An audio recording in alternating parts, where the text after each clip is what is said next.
Assalamualaikum warahmatullahi wabarakatuh. Perkenalkan, nama saya Ahmad Feruzi Anfal SPDGR. Saya calon guru penggerak angkatan 9 dari SD Negeri Rawakopeti, Kota Tangerang, Banten. Pada kesempatan kali ini, saya akan memaparkan materi tentang kesimpulan dan refleksi modul 1.1 yang telah saya pelajari, di mana ini merupakan tugas dari modul 1.1A8 koneksi antar materi.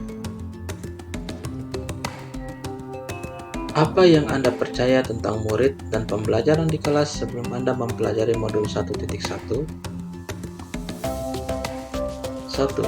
Guru menjadi sentral. Sebelumnya, saya beranggapan bahwa guru memiliki peran sentral dalam pendidikan, dan murid adalah penerima pengetahuan.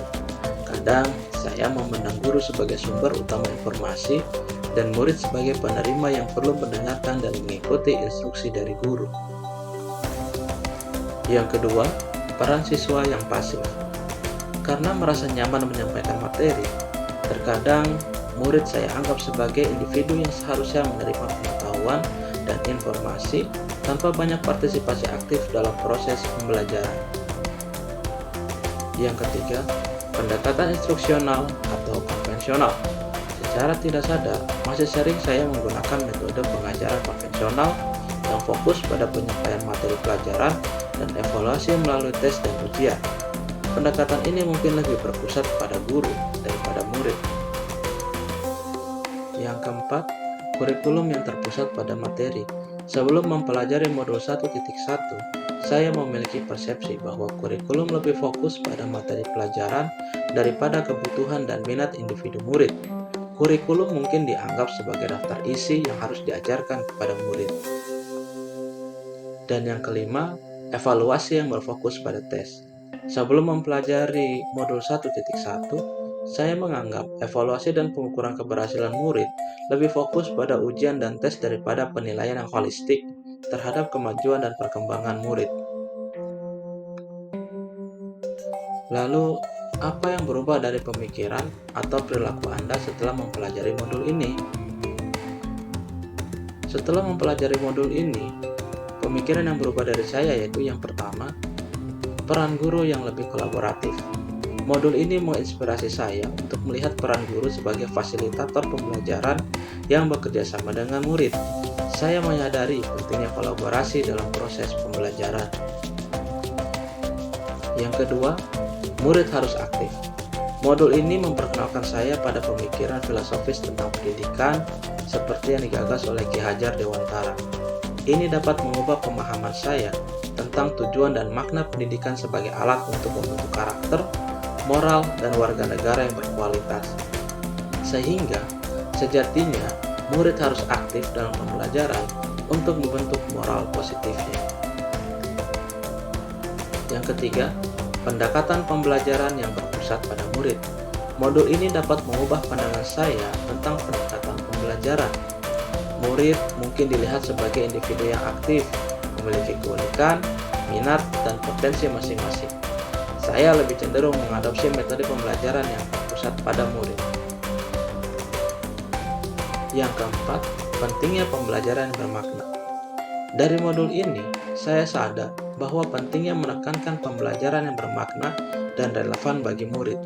Kurikulum dan materi pembelajaran harus perlu disesuaikan dengan kebutuhan dan konteks murid. Dan yang kelima, penilaian formatif dan holistik. Dari modul ini, saya mulai mempertimbangkan pendekatan penilaian yang lebih holistik atau menyeluruh, bukan hanya mengandalkan tes dan ujian. Penilaian formatif dan berkelanjutan penting untuk mengukur kemajuan murid secara menyeluruh, seperti yang diajarkan KHD bahwa penilaian mencakup pengetahuan, sikap, dan keterampilan. Lalu, apa yang dapat segera Anda terapkan lebih baik agar kelas Anda mencerminkan pemikiran KHD? Yang pertama, saya menerapkan pendekatan pembelajaran berpusat pada murid. Saya lebih aktif menerapkan pendekatan pembelajaran yang berpusat pada murid yang mengakomodasi minat, kebutuhan, dan tingkat perkembangan individu murid. Saya menggunakan strategi seperti diskusi kelompok, proyek berbasis masalah, dan kadang-kadang menggunakan teknologi pendidikan untuk memberikan pengalaman pembelajaran yang lebih menarik dan relevan. Yang kedua, mengintegrasikan nilai-nilai dan etika dalam pembelajaran. KHD sangat menekankan pentingnya pendidikan yang membangun karakter dan moral murid. Saya mengintegrasikan pembelajaran nilai-nilai, etika, dan sikap positif dalam setiap pembelajaran. Misalnya, dengan memasukkan diskusi tentang nilai-nilai seperti kejujuran, kerjasama, dan toleransi dalam konteks materi pelajaran. Yang ketiga, mengembangkan metode penilaian yang beragam. Saya dapat mengaplikasikan metode penilaian yang digunakan di kelas untuk mencakup lebih banyak aspek kemajuan siswa. Selain ujian tertulis, saya dapat menggunakan penilaian formatif, penugasan proyek, portofolio, atau penilaian berbasis kinerja. Yang keempat, saya membangun lingkungan kelas yang inklusif. Saya dapat bekerja untuk menciptakan lingkungan kelas yang inklusif, di mana setiap murid merasa diterima dan dihargai. Ini melibatkan perhatian khusus terhadap keberagaman budaya, kepercayaan, dan kebutuhan murid. Saya juga dapat memastikan bahwa ada kesempatan bagi setiap murid untuk berpartisipasi aktif dalam pembelajaran. Yang kelima, saya berperan sebagai pembimbing dan fasilitator. Saya memposisikan diri saya sebagai pembimbing dan fasilitator lebih dari sekedar pemberi informasi.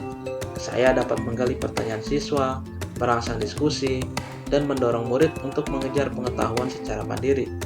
Ini akan membantu membangun keterampilan berpikir kritis dan kemandirian dalam murid.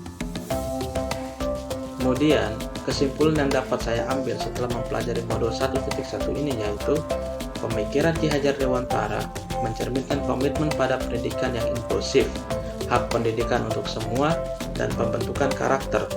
Ia menekankan peran guru sebagai pembimbing, siswa yang aktif terlibat dalam pembelajaran, dan pendidikan sebagai alat pembebasan. Pemikirannya juga menghargai budaya lokal dalam pendidikan. Demikian pemaparan dari saya, semoga bermanfaat. Terima kasih. Salam Guru Penggerak, tergerak, bergerak, dan menggerakkan.